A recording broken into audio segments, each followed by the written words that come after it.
এ নাও বোন। কি দিদি? এই নাও, তোমার জন্য আমি নতুন জুতো নিয়ে এসেছি। না না দিদি, এই জুতো আমার লাগবে না, আমার কাছে তো টাকা নেই। আমি তো তোমার কাছে টাকা চাইনি, আমি চাই এই জুতোটা তুমি পায়ে পরো। কিন্তু দিদি। কোনো কিন্তু না, এই নাও, নাও পায়ে পরো।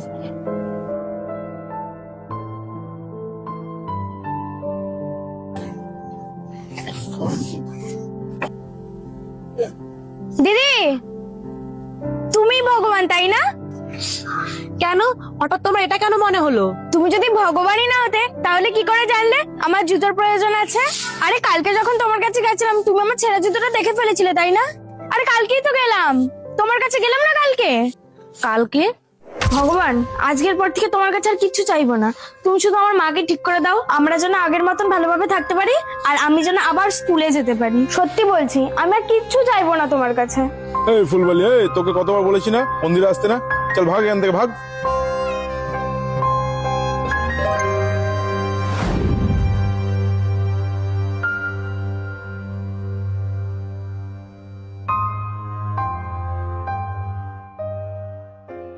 ব্যাস, তুমি আর থাকতে না পেরে আমাকে জুতো দিতে চলে এসেছো।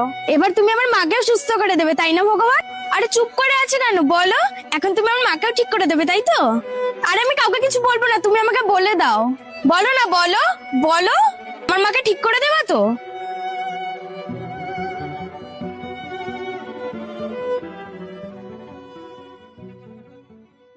মহাদেব, তুমি আমায় ক্ষমা করো, আমি তোমার নাম করে ওই মেয়েটাকে মিথ্যে কথা বলেছি, যাতে তোমার প্রতি ওর বিশ্বাসটা অটুট থাকে।